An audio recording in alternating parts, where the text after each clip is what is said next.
All right, we are back. Lecture number 12. We're going to talk about how humans are part of the natural world, something we're not used to hearing. We're used to hearing that humans are completely different from every other form of life. But before we do that, let's just talk about the other day. We mentioned that you cannot divide humans into different races. There's no biological feature that is accurate in predicting someone's racial category. Instead, humans are divided into these groups called clines. Remember that word? A cline, a blending, a gradient. Sure, people are dark on the equator, but then they get lighter as you move away from the equator, but there's no wall between people separating them. And so humans can only be considered one race, not separate races.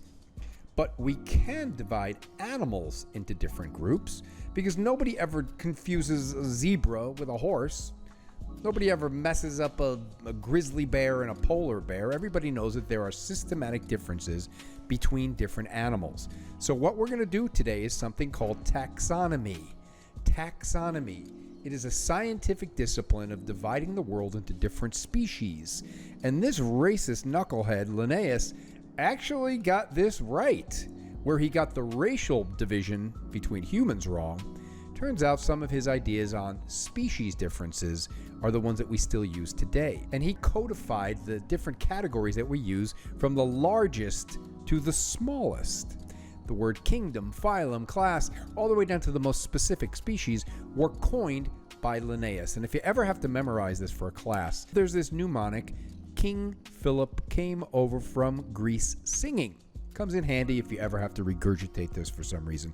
By the way, there's always a better version. There's always like an X-rated version. I can't give you that one, but I can give you this one. Kardashians, please come over for great sex. That's a better one. Okay, moving on. When we divide the world in taxonomic units, we can look at features that make them very different from one another. And so this large box contains some vertebrates. You recognize that word? Almost like a vertebra. Absolutely. Vertebrates have bones.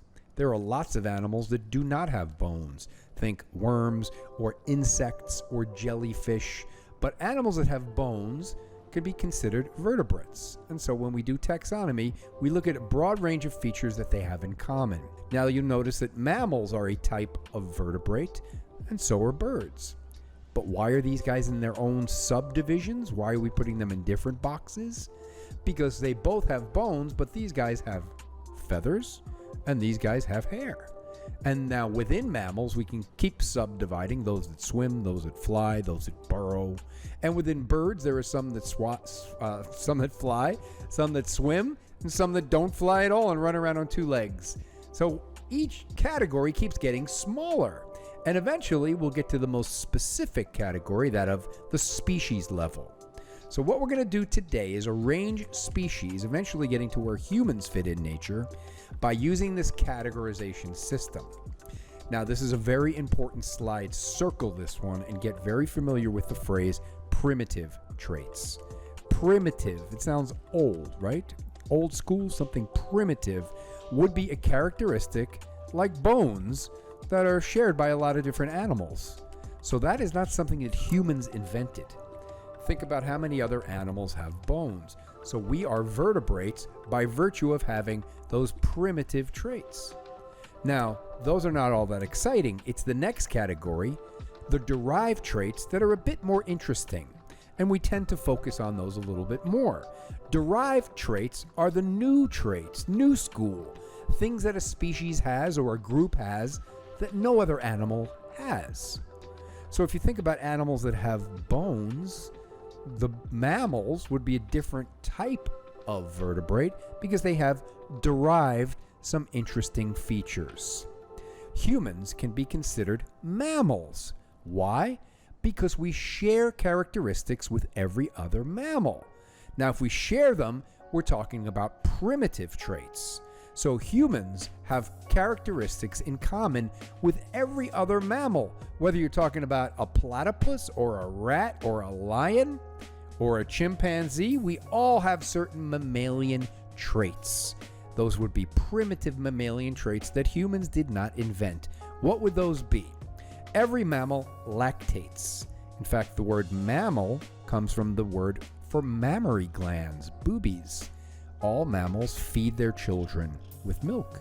Second, we have warm blood. We're not cold-blooded creatures.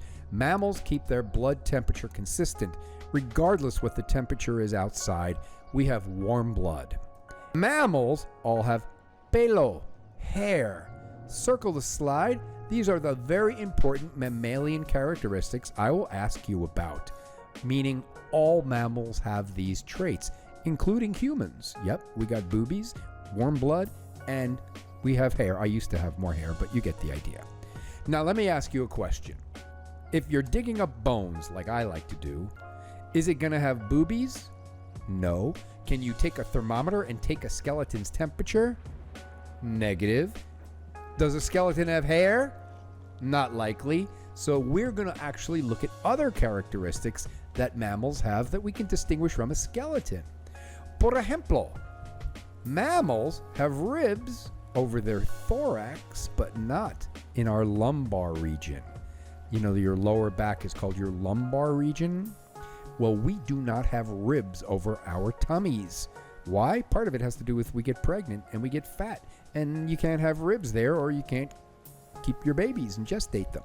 So if we find a skeleton and it has no ribs by its lumbar region, guess what?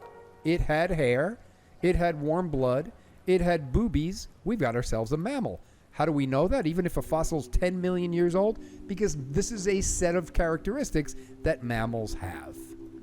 Next, mammals have special little ear bones that jiggle and wiggle up against the membrane, and they give us better acoustic acuity than many other animals. We have invented a new way of hearing, and if you find a skull and you have 3 little jiggly ear bones in there, you've also got a mammal. Here's the only one I want you to know on this slide. Just circle the last one. Mammals don't have one type of tooth. We have special teeth. We're not like this dinosaur guy here, or a crocodile, or a shark. They have one set of teeth. A reptile bites you, it swallows you, and you digest over the next month. They don't chew you up. And this is part of the reason they have cold blood. Because when you swallow something whole, it has to bathe in digestive juices for weeks before you get the energy release. Mammals, on the other hand, chew up our food. And to do that, we have special teeth. Teeth up front for one task, teeth in the back for others. And these are what your teeth look like. You have specialized teeth. In the back, you've got a molar. In the front, you've got some scissor-like teeth, the incisors. Next to them, some canines, not so long in humans, but they're great for popping pistachios. You've got these premolars. They're kind of a hybrid tooth. And each tooth does something different. You don't swallow your food whole. You grind it up with your molars. A dog has the same set of specialized teeth. In fact, all mammals have special teeth. These are the molars. These are the premolars. This is the canine. This set of teeth up front does something very different. And so specialized teeth are associated with warm blood because we grind up, slice up our food before we swallow, and we can release the energy in minutes instead of weeks. So if I ask you who's got specialized teeth, all mammals have different types of special teeth. That would be a primitive mammalian trait that you have in your head as well. Capiche? Let's march on. If we can use teeth to categorize animals, and can we also use bones? Si, senor. So what we do when we look at bones, we look for homologies. We look for similar structures, even if they have a different function. For example, these are 2 animals that look almost exactly alike. Now, in real life, one of them is 400 pounds, this guy. The other one is only about 30 pounds, this guy. But if you look at their skeletons, you'd be hard-pressed to find differences. Yeah, this one has a more powerful skull, but below the neck, same exact bones. Look, there's no tail, just a little nub, same number of fingers, toes, bones, teeth. This one on the left is an orangutan. It's a great ape, and this one is a smaller ape called a gibbon. But guess what? They're both apes because they share the exact same architecture. So we can certainly group these 2 guys together because their skeletons are nearly identical. We can go in broader categories and see who fits in the mammal club because all mammals have the same exact architecture when it comes to our arms and legs. Here's yours. And your upper arm bone, the humerus, is a single bone. Your forearm is a pair of bones, the radius and the ulna. You've got some wrist bones. Maybe you've heard of your carpals. Those are your carpal bones. And look how many digits you have. Fingers. 1, 2, 3, 4. Khamsa. 5. Every animal that's a mammal has the exact same configuration. Here, let's go next door to the bat. The bat has a single bone, a pair of bones in the forearm, even though this is a wing. It's got carpal bones. Why does a bat have a wrist when it's using it as... Because every animal that's a mammal has the basic same structures. And count the number of fingers. 1, 2, 3, 4. Khamsa. Same as a person. A bird, guess what? A bird has the wrong number of everything. Wrong number of fingers, wrong number of wrist bones. Not part of the club. But a lion's got the same configuration, even though it's walking on his tippy toes. A horse, we talked about, starts off with 5 fingers, 5 toes, but then it begins just walking on 1. Frog, wrong number. Sorry, you're not a mammal. But a whale has a single bone, a pair of bones, a radius and an ulna. Whales in its flipper have wrist bones, and 1, 2, 3, 4, khamsa. 5 digits, just like every other mammal. So we can certainly group animals together. If we just find bones lying in the desert, we can still categorize them based on their overall architecture within various categories, such as mammals. We can do better now because science has figured out that amino acids, those building blocks of proteins, can be sequenced. If you take a little drop of blood or saliva or muscle, just a small tissue sample, you can compare it between species. And if you look at the hemoglobin molecule in humans, there's no difference between human hemoglobin and that of something like a monkey. But there are slight differences between human hemoglobin and that of a horse, for example. And so early in the 1970s, we started to derive these family trees based on amino acid sequences. They're the building blocks of proteins, and they kind of serve as a proxy for genetics. And so we knew that humans and monkeys were more similar, and then horses are more distant, and we actually started to generate family trees this way. All the way into the 90s, this was what people did, and they figured out that humans are very closely related to chimps, and gorillas are over here, and all the other apes are very similar to one another. And you can see all the primates are closely related to each other. Look, sharks and fish are all on their side of the family tree here, very distant from us. Interestingly, Mr. Whale is not with those animals that live in the ocean. It's one of these ungulates, these hoofed animals that went back to the ocean. And we kind of know that whales evolved from land to go back into the sea. And this sequence of amino acids actually corroborates that.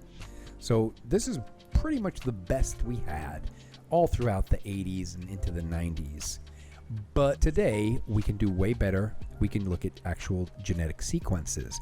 We can look at the entire genome of different animals. And we get billions of these letters, A, T, C, G, A, G, T, C, whatever. And this is what most of us do today. When we want to figure out where humans fit into nature, we just compare our DNA to other species. And you can see humans are part of this group here. All of these are apes. They're a type of primate, and none of these guys has a tail. The difference between monkeys and apes, by the way, is apes do not have a tail. Monkeys do.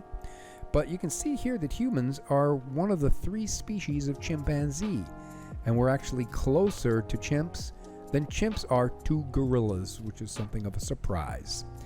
And you can see that what the genetics told us can make us uncomfortable. We like to think of humans as being very different from other creatures, but we're basically a type of chimpanzee that has less hair and a bigger brain.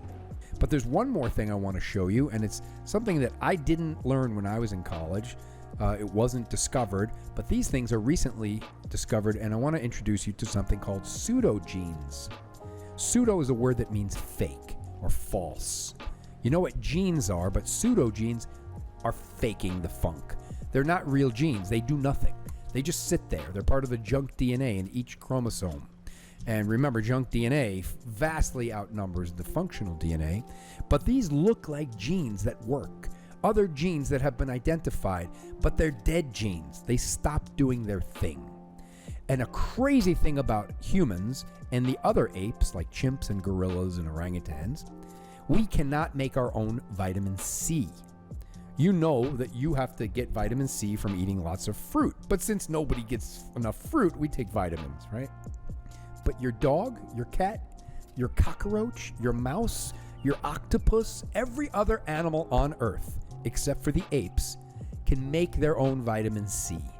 They never have to ingest it. They just produce it because they have a gene that makes vitamin C. Now, humans have a broken down junk stretch of DNA that is a vitamin C gene that is no longer functional. The fact that only apes have this broken down fake gene tells us that we're all related to one another, very closely related. And apes have this stretch of DNA that in other animals produces vitamin C. In humans, there's a point mutation, just one stupid letter broke. It got switched and flipped, and it makes that vitamin C gene inactive. Our vitamin C gene is broken. This is only true of apes. Monkeys can make their own vitamin C. Every other animal on the planet makes vitamin C except for us. We lost our ability to synthesize vitamin C, so we have to get it from our food. This tells us two important things about apes and humans. We are related to each other. We inherited this broken down piece of junk stretch of DNA. But it also tells us it didn't lower our fitness. It was not harmful. By extension, it means our ancestors must have been eating a shitload of vitamin C. So when they couldn't make their own vitamin C, it didn't matter.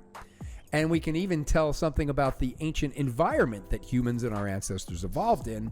It must have been loaded with lots of leafy greens and fruits and veggies that had a ton of vitamin C. It's kind of like you have a Ferrari, this amazing thing in your garage. But the ignition switch, the key just doesn't click. It's not firing the engine.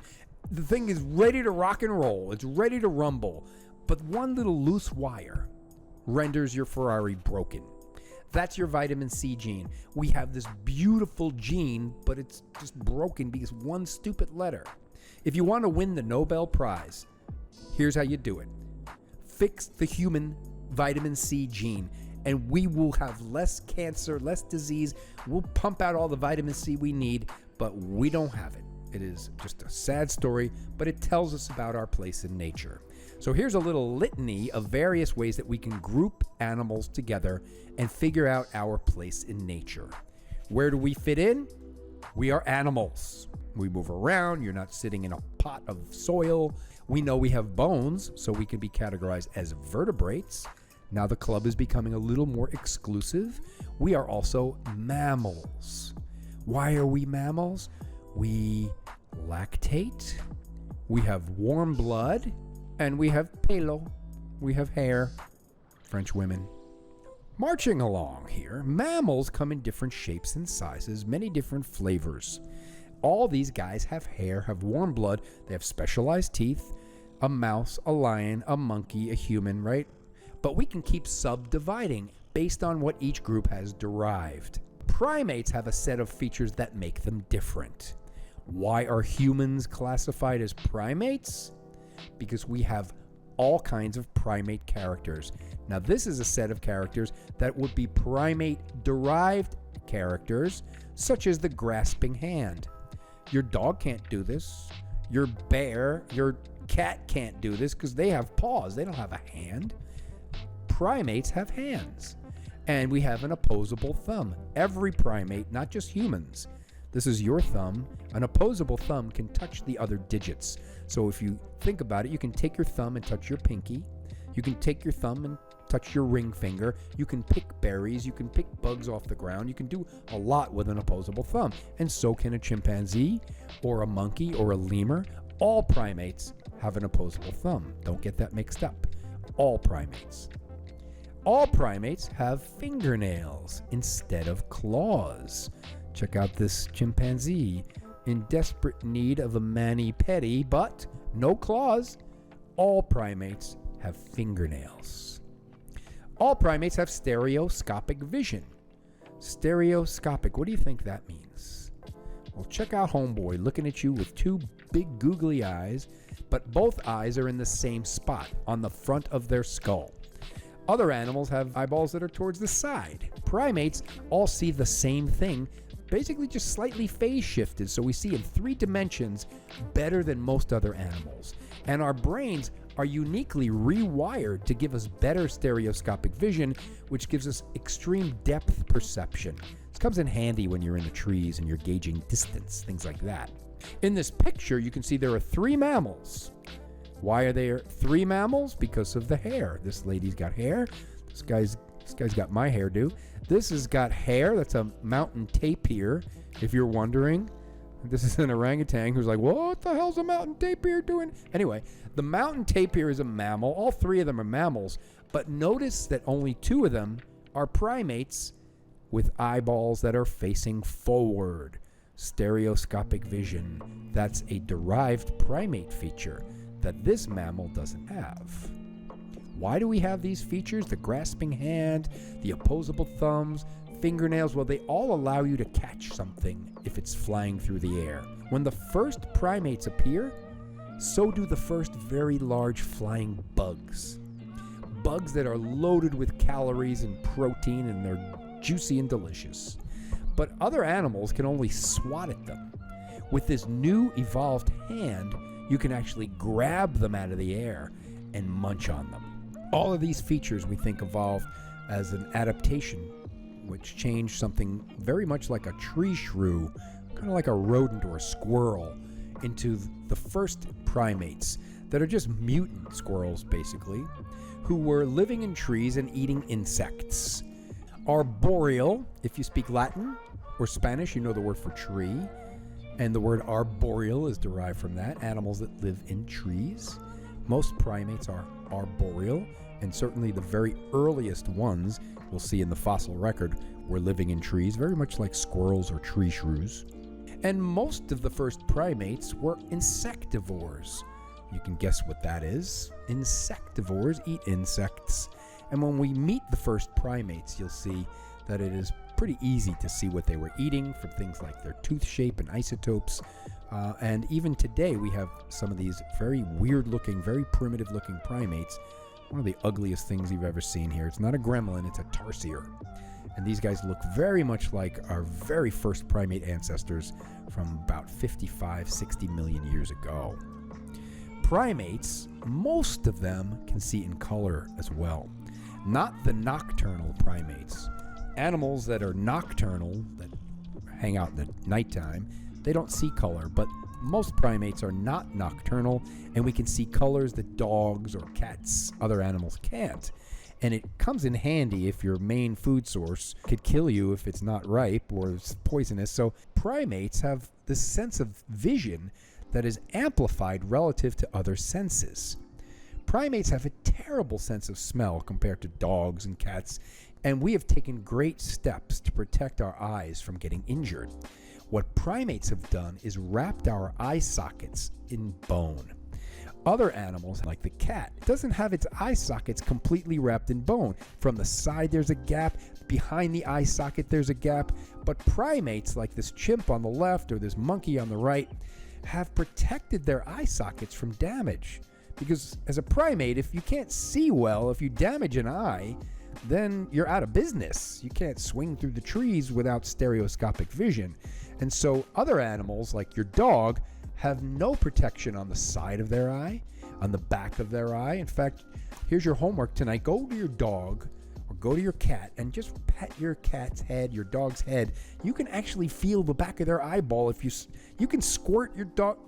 Maybe we shouldn't do that to our dogs, but suffice to say, they have these big, long noses.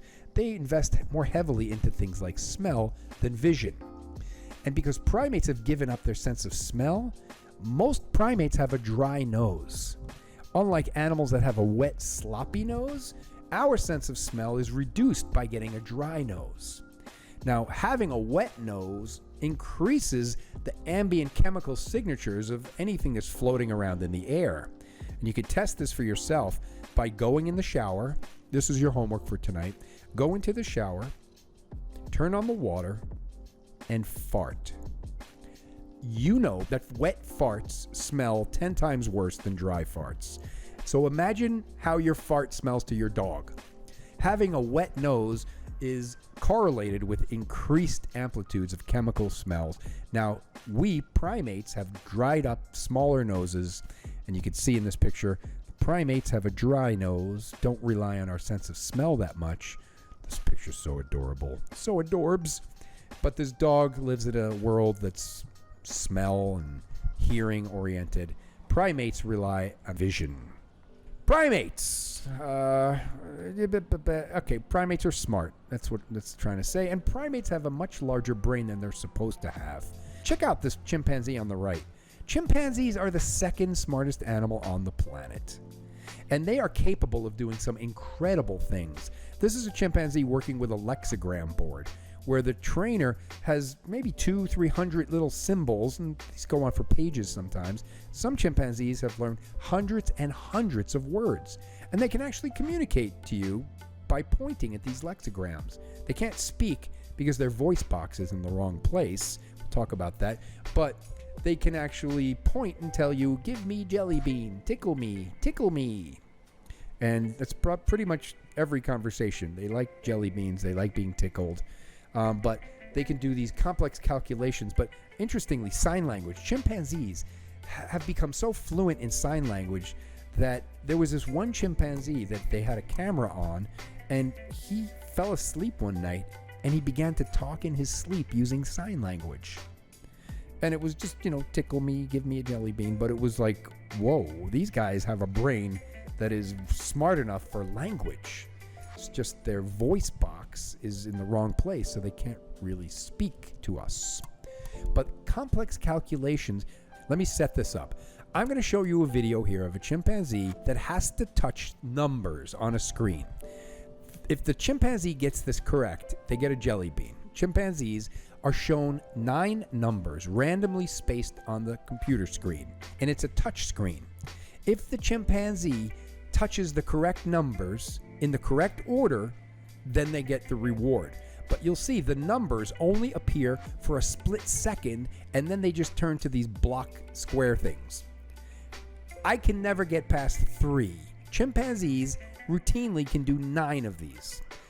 If you don't understand what I'm talking about, check it out.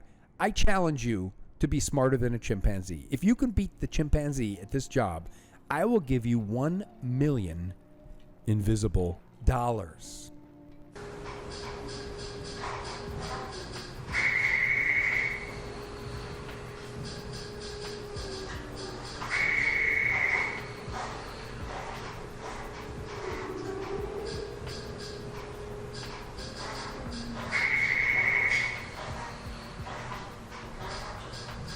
Okay, I'm getting like 2. I don't know about you guys. This is insane. Oh, no jelly bean. I got 3. Because they were next. Dude, why is a chimpanzee smarter than me? I have a PhD. Chimpanzees are really, really smart. They can't talk, but they can tell you how they feel. All primates have more muscles in their face than other mammals. Check it out. You know exactly what this guy is saying. He doesn't have to say it, but he's saying, "Where's Mama? Where's my mama? Mama? Where's Mama?" Oh, there's Mama. And we need our mama. Primates are amazing in that we are not solitary. And if we don't get mom's hugs, if mom doesn't touch us, our immune systems don't kick in. Our brains don't wire up properly. We are a type of animal that requires touch and love. This is your homework tonight. Give somebody a hug. Primates, without love, without touch, don't develop properly. They get depression, they get schizophrenia, they get mental dysfunction, and sometimes scientists actually, in the past, induce this intentionally. They put these monkeys in cages without ever getting touched or love, and then they went crazy. What they did next was they then gave them different types of drugs to try and cure them of depression and other things. And it just sucks because they're so similar to us. They make perfect biomedical subjects. And so their genetic similarity to us is kind of a curse to them. You know, it's one thing to test some drug on a rat or a mouse. And if it cures cancer or whatever in a mouse, It may not work on a human being because we're still 10% genetically different. But when you're only 1 or 2% different from a chimpanzee, then the chimpanzee is obviously a better biomedical subject.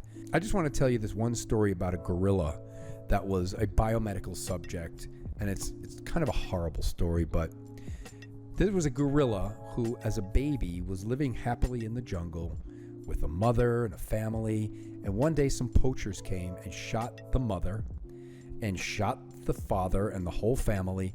They basically tore the screaming babies out of the dead mother's arms. This animal wound up in a German laboratory, made its way around from poacher to different people trying to sell this animal. And for about 10 years, this female gorilla grew up in a laboratory behind bars in a cage just barely bigger than her body. And for years, they would inject this gorilla with diseases. They would give the gorilla tuberculosis. And after the gorilla was dying and in horrible pain, they would cure the gorilla, test some new drug. And then they would take and give the gorilla gonorrhea, and they would let it fester, and then they would cure it using some other experimental drug. And for years, this is how this gorilla lived, suffering through disease after disease. They poured shampoo into the gorilla's eyes to see if the gorilla would lose vision, go blind, or if the eyes would bleed, or whatever. Just horrible life. After 10 years of living in this laboratory, the gorilla was toxic. They couldn't use this gorilla for any more biomedical research. It was just messed up, and you couldn't trust the results. So finally, the gorilla retired to a zoo, and it was taken to this enclosure in England where there were other gorillas that were similarly, mistreated their whole lives. And the gorilla took like a year or two to acclimate, but finally was part of this group and living a life. One day, a little boy, 6 years old, was leaning over the enclosure and fell into the gorilla cage. The boy was unconscious, laying on the ground. The parents were screaming. Along comes this hulking, huge gorilla that for its whole life was treated like ass. Humans shot and killed its mother. This baby gorilla grew up getting shampoo poured in its eyes and injected with this and that. Just a horrible, horrible life. It had every right to tear this little boy to shreds. She sits down next to the boy and she strokes his hair and she strokes his back, protecting him. Other gorillas come over to take a look and she chases them away. She's standing over this boy, protecting him. And then she knows that the only way the boy's going to get out of the cage is if she takes the boy over to the door where the zookeepers come and go. So she brings the boy over and lays him down at the foot of the doorway so the zookeepers can come take him.